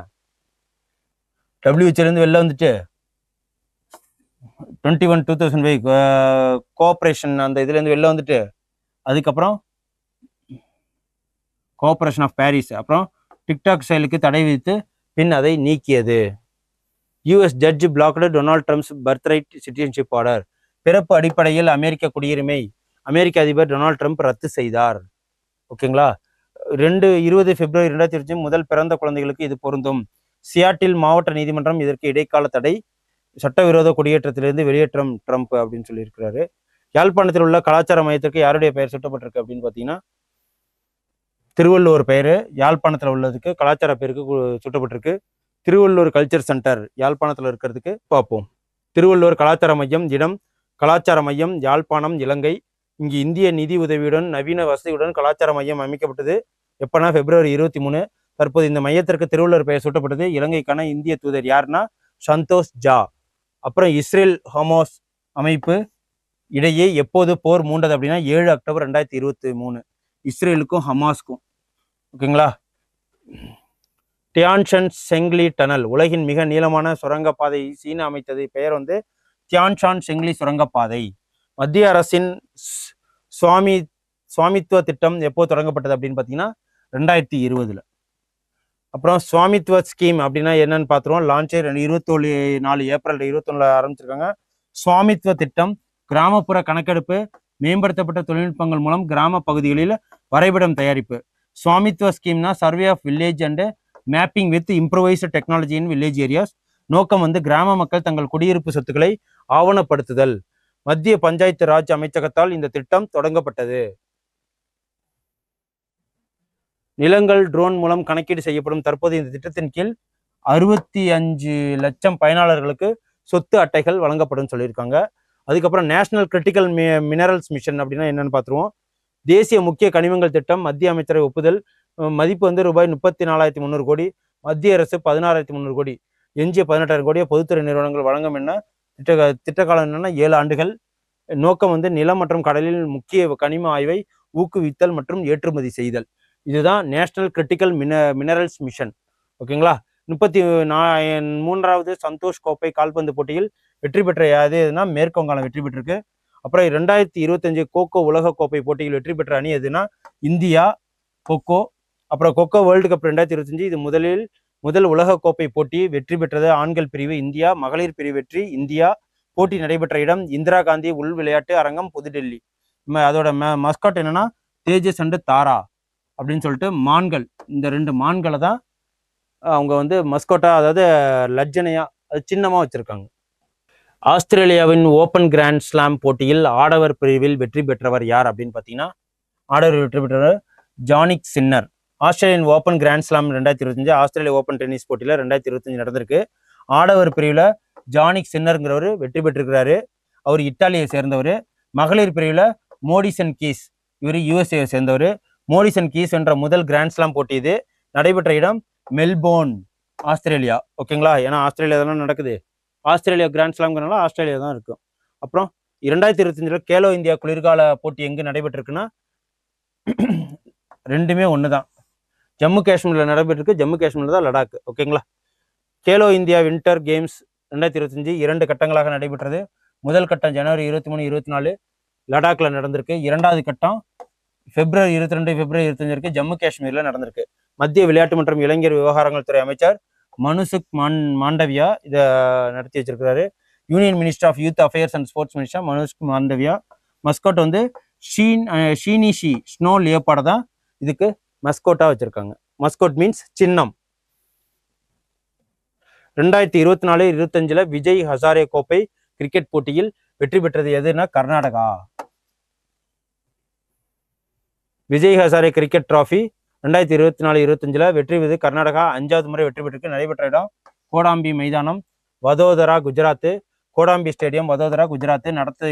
நடத்த அமைப்பு வந்து BCCI, board of control for cricket in India. அதிக முறை வெற்றி பெற்றது தமிழ்நாடு அண்டு கர்நாடகா. ஏன்னா ரெண்டுமே 5 தடவை வெற்றி பெற்றிருக்கு விஜய் ஹசாரே அவார்டு. அப்புறம் 9வது ஜோஹர் சர்வதேச ஓப்பன் செஸ் போட்டியில் வெற்றி பெற்ற தமிழர் யாருன்னா Iniyan. 9th Johor international chess open 25 போட்டி நடைபெற்ற இடம் மலேசியா. வெற்றி பெற்றவர் இனியன் பன்னீர்செல்வம். இவர் தமிழ்நாட்டை சேர்ந்த செஸ் கிராண்ட்ஸ்லாம் மாஸ்டர். இவர் ஈரோடு மாவட்டத்தை சேர்ந்தவர். ஓகேங்களா. 2020 இந்திய ஓப்பன் பேட்மிண்டன் போட்டி தற்போது எங்க நடைபெற்றது அப்படின்னா புதுதில்லியில் நடைபெற்றிருக்கு. பேட்மிண்டன் போட்டி. பிளேஸ் வந்து நியூ டெல்லி. ஆண்கள் ஒற்றையர் பிரிவில் வெற்றி விக்டர் ஆக்செல்சன் டென்மார்க். மகளிர் ஒற்றையர் பிரிவில் வெற்றி சியோங் சவுத் கொரியா. ICC 2024 ஆண்டின் சிறந்த கிரிக்கெட் வீரராக யாரை நியமனம் செய்துன்னா ஜஸ்பிரீத் பும்ராவை ICCI சிறந்த கிரிக்கெட் வீரராக தேர்ந்தெடுக்கு. 2020 ICC அவார்டில் ஆண்டின் சிறந்த கிரிக்கெட் வீரர் வந்து Jasprit Bumrah. ICC cricketer of the year 2000 Jasprit Bumrah. கோப்பை சர் கார்ப்லிட் சோப்பர்ஸ் விருது அப்படின்னு சிறந்த கிரிக்கெட் வீராங்கனை யாருன்னா அமேலியா ஜெர். 2024 கோப்பை ரேச்சல் ஹைஹோப்லண்ட் கோப்பை.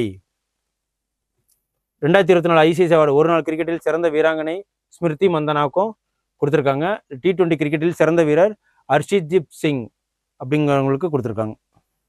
சீனியர் தேசிய டேபிள் டென்னிஸ் போட்டி 2025 எங்கே நடைபெற்றது அப்படின்னா சூரத்தில். 2025 senior national table tennis championship Pandit Deendayal Upadhyaya உள் விளையாட்டு அரங்கத்தில் சூரத்தில் இருக்கு. அங்கே நடந்திருக்கு. பண்டிட் தீனதயாள. ஆண்கள் ஒற்றையர் பிரிவில் வெற்றி யாருன்னா மனுஷா. மகளிர் ஒற்றையர் பிரிவில் வெற்றி பெற்றதுன்னா தியா சியாட்டலே.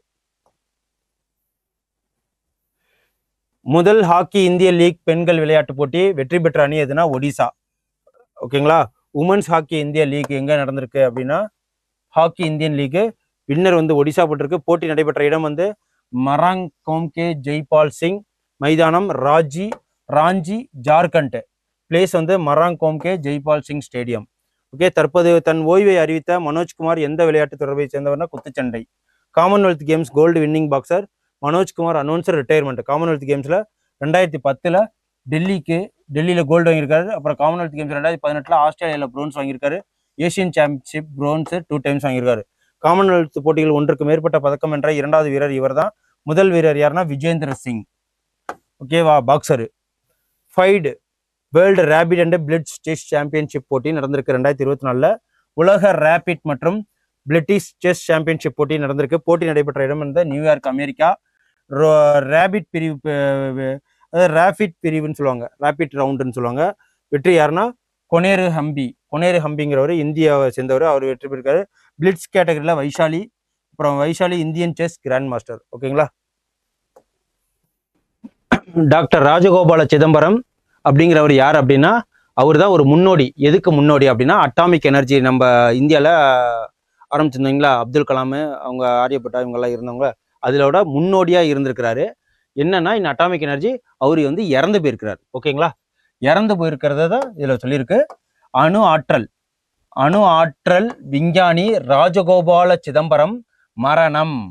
ஓகேங்களா. இவர் என்னென்னத்துலலாம் ரோல் பண்ணியிருக்காருன்னு பார்ப்போம். இவர் இந்தியாவின் மிக நீண்ட கால தலைமை அறிவியல் ஆலோசகரா எங்க இருந்திருக்கிறாரு அப்படின்னா DRDOல இருந்திருக்காரு. 2002 to 2018 வரைக்கும் பிரின்சிபல் சயின்டிபிக் அட்வைசர் அப்படின்னு சொல்லிட்டு அந்த பொறுப்புல அவர் இருந்திருக்கிறாரு. இவர் என்னென்னலாம் எந்தெந்த பொறுப்புலலாம் முன்னாடி வகிச்சிருக்கிறாரு அப்படின்னு சொல்லிட்டு பார்ப்போம். 1974 வருடம் என்னது பொக்ரான் அணுகுண்டு சோதனையில் முக்கியமான பங்கு வகித்தவர் யாரு அப்படின்னு பார்த்தீங்கன்னா ராஜகோபால சிதம்பரம். அவரு வந்து எந்த இதுல இருக்காங்கன்னா ஸ்மைலிங் புத்தான்னு சொல்லிட்டு ஒரு அந்த பொக்ரான் அந்த அணுகுண்டு சோதனை இருக்கு இல்லையா, அதோட ஸ்மைலிங் புத்தான்னு அதுக்கு பேரு. அந்த இதுல இருந்திருக்கிறாரு அந்த டெஸ்ட்டுக்கு. அப்புறம் 1998 ஆப்ரேஷன் சக்திங்கிற ஒரு அமைப்புல இருந்திருக்காரு. பொக்ரான் அணுகுண்டு சோதனையிலும் முக்கிய பங்கு வகித்தவர். அப்புறம் ஆப்ரேஷன் சக்திங்கிற அந்த ஆப்ரேஷன்ல இவர் ஒரு முக்கிய தலைமை வகிச்சிருக்கிறாரு. அதுக்கப்புறம் யாருன்னா ராஜகோபால சிதம்பரம். அதுக்கப்புறம் தற்போது காலமான KM செரியன் எந்த துறையை சேர்ந்தவர் அப்படின்னு பார்த்தீங்கன்னா மருத்துவத்துறையை சேர்ந்தவர். அவர் மருத்துவத்துறையை சேர்ந்தவர். என்ன அவரோட சிறப்பு அப்படின்னு பார்த்தீங்கன்னா, இப்போ அவர் வந்து முன்னோடியா எதுக்கு இருந்திருக்காருன்னா கார்டியாக் அரெஸ்ட்லாம் நடந்ததில்ல, இதய மாற்று அறுவை சிகிச்சை, அதுல வந்து அவர் முன்னோடியா இருந்திருக்கிறாரு. யாருன்னா டாக்டர் KM செரியன் அப்படிங்கிறாரு. அவரு இப்ப இறந்திருக்கிறாரு. எந்த மாநிலத்தை சேர்ந்தவர்னா கேரளா மாநிலத்தை சேர்ந்தவர். 1975 இந்தியாவில் இதய பைபாஸ் அறுவை சிகிச்சையை முதல் முறையாக மேற்கொண்டவர் யாரு? KM செரியன். இவர் கேரளா மாநிலம் காயம்குளத்தில் பிறந்தவர். நாட்டிலேயே முதல் முறையாக இதய மாற்று அறுவை சிகிச்சை மேற்கொண்டவரும் KM செரியன் ஆவர். குழந்தைக்கு முதல் முறையாக இதய மாற்று சிகிச்சை மேற்கொண்டவரும் KM செரியன். அதுக்கப்புறம் தற்போது பரிசோதனை செய்யப்பட்ட நாக் மார்க் 2 என்பது என்ன அப்படின்னு கேட்டீங்கன்னா, அது ஒரு ஏவுகணை. இந்த நாக் மார்க் 2 அப்படின்னா என்னன்னு பார்ப்போம். நாக் மார்க் 2ங்கிறது ஒரு ஆன்டி டேங்க் கைடட் மிசைல். ஒரு ஆன்டி டேங்க், அது மிலிட்டரியில யூஸ் பண்ற ஒரு பீரங்கி மாதிரி. அந்த இதுதான் knock mark 2 anti tank guided missile. இது என்ன பண்ணுன்னா பீரங்கி எதிர்ப்பு ஏவுகணை. தயாரிப்பு யாருன்னா DRDO. என்னது? பாதுகாப்பு ஆராய்ச்சி மேம்பாட்டு அமைப்பு. ஓகேங்களா? பீரங்கியில் இருந்து ஏவப்பட்டு எதிரி நாட்டுக்கு பீரங்கியை பின்தொடர்ந்து சென்று துல்லியமாக தாக்கும். அதோட சிறப்பு அம்சம். சோதனை வந்து எங்க நடந்திருக்குன்னா ராஜஸ்தான் மாநிலம் பொக்ரான்ங்கிற இடத்துல சோதனை நடந்திருக்கு. அதுக்கப்புறம் INS Surat, INS Nilgiri, INS Vagir அப்படின்னா என்ன அப்படின்னு பார்த்தீங்கன்னா, அது ஒரு போர் கப்பல்கள். ஓகேங்களா? முன்னாடி இதை பார்த்துட்டோம், பீரங்கி பார்த்துட்டோம். இப்போதைக்கு போர் கப்பல். இது வந்து INS Surat, INS Nilgiri, INS Vagir அப்படின்னா என்னன்னு பார்ப்போம். PM மோடி, அதாவது பிரைம் மினிஸ்டர் மோடி வந்து இந்த இதை அறிமுகப்படுத்தியிருக்கிறாரு. என்னன்னு INS Surat, INS Nilgiri, INS வக்ஷீர்னு சொல்லிட்டு. அது என்ன அப்படின்னு எங்க அறிமுகப்படுத்திருக்காருன்னா மும்பையில. அது என்னன்னா INS Surat, INS Nilgiri, INS வாசீர்ங்கிற ஒரு 3 போர் கப்பல்களை பிரதமர் நரேந்திர மோடி நாட்டுக்கு அர்ப்பணித்தார். ஓகேங்களா? INS சூரத்னா என்னன்னு பார்த்துருப்போம். இது B-15B ஏவுகணை சேர்ந்தது. அழிப்பு போர்க்களை, இது வந்து டெஸ்ட்ராயரை அழிச்சிரும். திட்டத்தின் 4வது மற்றும் இறுதி கப்பல் இதுதான். அதுக்கப்புறம் மிகப்பெரிய அதிநவீன அழிக்கும் திறன் கொண்ட போர்க்கப்பல் இந்த INS சூரத். இந்த கப்பல் 75% உள்நாட்டிலேயே தயாரிக்கப்பட்டிருக்கு. அதுக்கப்புறம் INS நீலகிரி அப்படிங்கிறது என்ன அப்படின்னா B-17A போர்க்கப்பல் ரகத்தை சேர்ந்தது. இது வந்து B-17Aங்கிறது ஃப்ரிகேட்ஸ் போர்க்கப்பல் அனைத்தையுமே வந்து ஃப்ரிகேட்ஸ்ன்னு சொல்லுவாங்க. திட்டத்தின் முதல் கப்பல். இந்திய கடற்படையின் போர்க்கப்பல் வடிவமைப்பு பணிய. அதுக்கப்புறம் இந்திய நேவி வார்ஷிப் டிசைன் பீரோ இதை வந்து வடிவமைச்சிருக்காங்க. அதுக்கப்புறம் INS வாகீர் அப்படிங்கிறது என்ன அப்படின்னா P-75 ஸ்கார்பின் அப்படின்னு சொல்லுவாங்க. ஸ்கார்பின் கிளாஸ் ப்ராஜெக்ட் 75 திட்டத்தின் 6வது மற்றும் இறுதி நீர்மூழ்கி கப்பல். ஸ்கார்பின்கிற சொல்றதெல்லாம் நீர்மூழ்கி கப்பல். இது பிரான்ஸ் கடற்படையுடன் இணைந்து கட்டப்பட்டது. அதுக்கப்புறம் தற்போது அறிமுகம் செய்யப்பட்ட இந்தியாவின் 2வது பன்னோக்கு கப்பல் எது அப்படின்னு பார்த்தீங்கன்னா INS உத்காஷ். INS உத்காஷ்ங்கிறது பன்னோக்கு கப்பல். 2வது பன்னோக்கு கப்பல்ங்கிற இதை அறிமுகப்படுத்தியிருக்காங்க. INS உத்காஷ் அப்படின்னா என்ன பார்ப்போம். இது வந்து ஒரு மல்டிபர்பஸ் வெசல். INS உத்காஷ்ங்கிறது முதல் பன்னோக்கு கப்பல் எது அப்படின்னா INS சமர்தக். 2வது பன்னோக்கு கப்பல் என்னன்னா INS உத்காஷ். உருவாக்கிய அமைப்பு எதுனா லர்சன் அண்ட் டர்போ, LNTன்னு சொல்லுவாங்க இல்லைங்களா, அதுதான் உருவாக்கி இருக்கு. பன்னோக்கு கப்பல் கண்காணிப்பு, மனிதாபிமான உதவி, மாசு கட்டுப்பாட்டு செயல்பாடுகள், இந்த டிசாஸ்டர் போன்ற இடத்துலாம் யூஸ் பண்ணுவாங்க. அதுக்கப்புறம் பன்னோக்கு கப்பல்ங்கிறது. அதுக்கப்புறம் தற்போது T-72 பாலம் அமைக்கும் கவச வாகனங்களை வாங்க எந்த நிறுவனத்துடன் ஒப்பந்தம் செய்யப்பட்டது அப்படின்னு பார்த்தீங்கன்னா HVF. இது T-72 பிரிட்ஜ் லேயிங் டேங்க்கு, அதாவது பிரிட்ஜ் அமைக்கிறதுக்காக உள்ள டேங்க்கு. இப்போ ரீசெண்டாக கூட கேரளாவில் நடந்த ஃப்ளட்டுக்கு வித்தின் ஒரு 1 ஹவரில் அந்த வயநாட்டில் ஒரு ஸ்ட்ரைட்ஸ் நடந்துச்சுங்களா, அதுக்காக வித்தின் 1 ஹவர் to 3 ஹவர்ஸில் ஒரு பாலமே அமைச்சாங்க மிலிட்ரிஸ்லாம். அந்த மாதிரி உள்ள அமைப்பு சேர்ந்தது. இவை பாலம் அமைக்கும் கவச வாகனங்கள். 47 வாகனங்கள் வாங்க ஒப்பந்தம் HVF ஹெவி வெஹிக்கிள் ஃபேக்டரி. தீன் ஊர்தி தொழிற்சாலைன்னு சொல்லுவாங்க. இடம் எங்க இருக்குன்னா ஆவடி, சென்னை. ஓகேங்களா? தற்போது எந்த நாட்டிலிருந்து ரஃபேல் போர் விமானங்கள் வாங்க முடிவு செய்யப்பட்டதுன்னா டிஃபால்ட்டா பிரான்ஸ் தான். ஓகேங்களா? ஏன்னா ஆல்ரெடி பிரான்ஸ்ல இருந்து வாங்கிட்டு இருக்கோம். இந்த டசால்ட் ஏவியேஷன் அந்த ரஃபேல் பிளானை வாங்குறதுக்கு போர் விமானங்கள் 26 வாங்க முடிவு பண்ணியிருக்கிறாங்க. அந்த 3 ஸ்கார்பியன் சப்மரீன் வாங்க ஒப்பந்தம் போட்டிருக்கு. யாரோடனா பிரான்ஸோட. தொழில்நுட்ப செயல்பாடு உச்சி மாநாடு எங்க நடந்திருக்குன்னா பாரிஸ்ல, பிரான்ஸ்ல நடந்திருக்கு. பிப்ரவரி 10 to 11 artificial intelligent action summit எங்க நடந்திருக்கு அப்படின்னா பாரிஸ், பிரான்ஸ். இது எல்லாம் எதை பத்தின சேர்ந்ததுன்னா பிரான்ஸோட ஒரு ஃபேக்ட்ஸ். ஓகேங்களா, இதெல்லாம் நோட்டீஸ் பண்ணி வச்சுக்கோங்க. அப்புறம் இந்தியா சார்பில் பிரதமர் மோடி தான் இதில் கலந்துக்கிட்டாரு.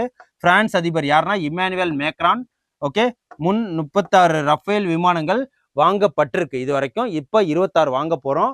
அங்கே பாரிஸில் என்னென்ன நடந்துச்சுங்கிறத இது எல்லாத்தையுமே நான் சொல்லியிருக்கிறேன், நோட் பண்ணி வச்சுக்கோங்க.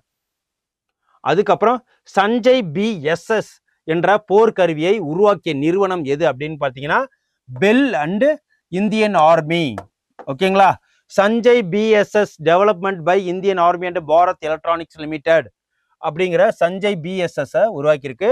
இந்த battlefield surveillance system BSS, அதாவது இது ஒரு கண்காணிப்பு இயந்திரம். இந்த போர் கண்காணிப்பு தொழில்நுட்பத்தை யார் கண்டுபிடிச்சிருக்காங்கன்னா இந்தியன் நேஷனல் ஆர்மியும் பெல். ஓகேங்களா, பாரத் எலக்ட்ரானிக் லிமிடெடு தயாரித்த நிறுவனங்கள் சொல்லியாச்சு, Indian army and Bharat electronics limited. அப்புறம் டெவில் ஸ்ட்ரைக் எக்ஸசைஸ் நடந்திருக்கு, இராணுவ பயிற்சி. இந்த நடைபெறும் தினங்கள் எப்பன்னா 16 to 19 ஜனவரி 2025 எங்க நடக்குது அப்படின்னு பார்த்தோன்னா இந்தியாவின் வடக்கு எல்லைகளான பகுதியில் நடக்குது. சிறப்புகள் என்ன, உயரமான பகுதிகளில் போர் பயிற்சி, இராணுவம், விமானப்படை, சிறப்பு படை கலந்து கொள்ளும் பயிற்சி முகாம் இது அப்படின்னு சொல்லிட்டு டெவில் ஸ்ட்ரைக் எக்ஸசைஸ். ஓகேங்களா, அதுக்கப்புறம் புக்ஸ் அண்ட் ஆத்தர்ஸ் வருவோம். புக்ஸ் அண்ட் ஆத்தர்ஸ் இந்த புக்கு எழுதியிருக்காங்க யாருன்னா parliament powers functions and privileges comparative constitutional perspectives.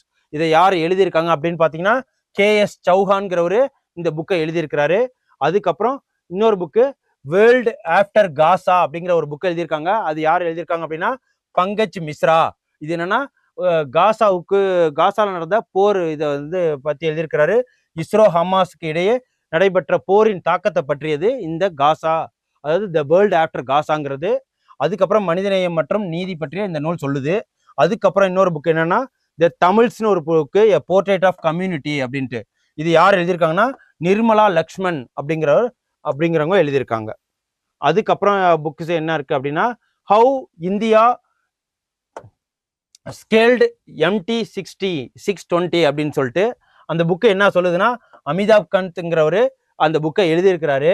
ஓகேங்களா, இவர் நிதி ஆயோக் அமைப்பின் முன்னாள் தலைமை செயல் அதிகாரியா இருந்திருக்கிறாரு அமிதாப் காந்த். அவர் என்ன புக் எழுதியிருக்காருன்னா ஹவு இந்தியா ஸ்கேல்டு MT6G20 அப்படின்ட்டு. 18வது G20 மாநாடு எங்க நடைபெற்றிருக்கு அப்படின்னா 2023 இந்தியாவில் நடைபெற்றுச்சு. அந்த மாநாட்டின் தூதுவர் யாருன்னா அமிதாப் காந்த் அவர் தான். அதுக்கப்புறம் இன்னொரு புக் என்ன இருக்குன்னா மாண்புமிகு தமிழ்நாடு முதலமைச்சர் MK ஸ்டாலின் பிள்ளை தமிழ்னு ஒரு புக்கை எழுதியிருக்கிறாரு. அந்த அந்த இதுக்கு ஆத்தர் யாருன்னா கவிஞர் அன்னதாசன் அப்படின்னு சொல்லிட்டு. அதுக்கப்புறம் புலவர் தலைவரை குழந்தையாக உருவகித்து கற்பனை பல அமைய பாடப்படுவது பிள்ளை தமிழ். ஓகேங்களா, இவர் என்ன எழுதியிருக்கிறாருன்னா மாண்புமிகு தமிழ்நாடு முதலமைச்சர் MK ஸ்டாலின் பிள்ளை தமிழ் அப்படிங்கிற ஒரு புக்கை யார் எழுதியிருக்காங்கன்னா அன்னதாசன். இது ரொம்ப இம்பார்ட்டன்ட், நோட் பண்ணி வச்சுக்கோங்க. அதுக்கப்புறம் சைனா இன்க்ளூட்ஸ் லடாக் ஏரியா என்னன்னா ஊடுருவிருக்காங்க. லடாக் பகுதியில் சீனா புதிய மாவட்டங்களை உருவாக்கியது. பெயர் என்ன, ஹியான் ஹகாங்னு ஒரு பேர் உருவாக்கியிருக்காங்க. திபெத்தில் பிரம்மபுத்திரா நதியில் சீனா மிகப்பெரிய அணையை கட்டி கொண்டிருக்கு. ஓகேங்களா, அதுக்கப்புறம் ரேபிஸ். இந்த ரேபிஸ் நோய்னா என்ன, நாய் கடிச்சா அந்த ஒரு நோய் வரும் இல்லைங்களா, அந்த ரேபிஸ் நோய் கடிச்சா தண்ணியை பார்த்தாலே ஒரு அலர்ஜி ஏற்படும், அந்த நோய் தான் அது. விலங்குகள் கடியால் பாதிக்கப்பட்டுள்ள 4 3 பேர் நாய் கடியால் பாதிப்பு. 76.8% கணக்கெடுப்பு. இந்திய மருத்துவ ஆராய்ச்சி கவுன்சில் ICMR, இந்திய கவுன்சில் ஆஃப் மெடிக்கல் ரிசர்ச் தகவல் வெளியீடு லான்செட்டுங்கிற ஆய்விதழ் சொல்லியிருக்கு. ஓகேங்களா, உலக சுகாதார அமைப்பின் இலக்கு 2030 நாய்க்கடியால் ஏற்படும் ராபிஸ் தொற்றை ஒழிக்க இலக்கு. ஓகே, அதுக்கப்புறம் Trump administration officially changes name of Gulf of Mexico to Gulf of America. அவரோட அட்மினிஸ்ட்ரேஷன் இதை கல்ஃப் ஆஃப் மெக்சிகோலேருந்து கல்ஃப் ஆஃப் அமெரிக்கான்னு மாற்றிருக்காரு. மெக்சிகோ வளைகுடாவை அமெரிக்கா வளைகுடா என பெயர் மாற்றம் செஞ்சிருக்கிறாரு. யாருன்னா ட்ரம்ப் அட்மினிஸ்ட்ரேஷன், டொனால்ட் ட்ரம்ப் தலைமையிலான அரசு முடிவு செஞ்சிருக்கு. அலாஸ்காவில் உள்ள டெனாலி என்ற மலை மெக்கன்சி மலை என பெயர் மாற்றம் செஞ்சிருக்கு.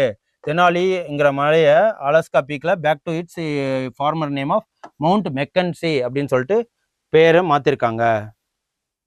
வில்லியம் மெக்கன்சிங்கிறவர் அமெரிக்காவின் 25வது அதிபர். அவர் பேரை தான் எங்கே வச்சுருக்காங்கன்னா அந்த மலைக்கு பேர் வச்சுருக்காங்க. அப்புறம் ஆர்டினன்ஸ் கிளாத்திங் ஃபேக்ட்ரி ஆவடியில் இருக்குது. Marks first defence exports to Suriname நாட்டின் இராணுவத்திற்கு ஆடைகள் தயாரித்து ஏற்றுமதி தயாரிக்கும் நிறுவனம். இது வந்து தொழிற்சாலை ஆவடியில் இருக்குது. ஓசிஎஃப் ஆர்டினன்ஸ் கிளாத்திங் ஃபேக்ட்ரி உருவாக்கம் 1963. முதல் முறையாக இந்த தொழிற்சாலையில் இருந்து சுரிநேம் நாட்டிற்கு அந்த நாட்டிற்கு ட்ரெஸ்ஸுகளை ஆடைகளை ஏற்றுமதி செய்கிறாங்க. ஓகேங்களா. அதுக்கப்புறம் American airlines plane crash in Washington DC. America பயணிகள் விமானம் இராணுவ ஹெலிகாப்டர் விபத்து. ரெனால்ட் ரீகன் விமான நிலையம் வாஷிங்டன். அவ்வளோதான், இதை நோட் பண்ணி வச்சுக்கோங்க. அதுக்கப்புறம் விசிக்க நாம் தமிழர் கட்சிகளுக்கு மாநில கட்சிக்கு அங்கீகாரம். விடுதலை சிறுத்தை கட்சி அப்புறம் நாம் தமிழர் கட்சிக்கு அங்கீகாரம் பெற்றிருக்காங்க. மாநில கட்சின்னு தேர்தல் ஆணையம் அறிவிச்சிருக்கு. 2024 மக்களவை தேர்தல் செயல்பாடுகள் அடிப்படையில் அங்கீகாரம் பெற்றிருக்காங்க. விடுதலை சிறுத்தை கட்சிக்கு பானை சின்னம், அதுக்கப்புறம் நாம் தமிழர் கட்சி சின்னத்துக்கு புலி சின்னம் வழங்க பானை சின்னம் கொடுத்துருக்காங்க. அதுக்கப்புறம் விவசாய சின்னம் கொடுக்கறதுக்கு அந்த புலி சின்னம் கொடுக்கறதுக்கும் வழங்க மறுப்பு தெரிவிச்சிருக்காங்க. ஓகேங்களா. மறுப்புன்னு சொல்லிக்கலாம், முடியாதுன்னா சொல்ல வேண்டாம். மறுப்பு. விடுதலை சிறுத்தை கட்சிக்கு பானை சின்னத்தை ஒதுக்கியிருக்காங்க. இது வந்து ஜனவரி மாதம் ஃபுல்லாக உள்ள கரண்ட் அஃபேர்ஸ். இதை நாங்கள் பிடிஎஃப் வீடியோ கீழே போடுறோம், எடுத்து டவுன்லோட் பண்ணி வச்சுக்கோங்க, உங்களுக்கு யூஸ்ஃபுல்லாக இருக்கும் ப்ரிப்பரேஷனுக்கு. ஓகேங்களா. Thank you. Send a map. You dare to dream, we care to accomplish.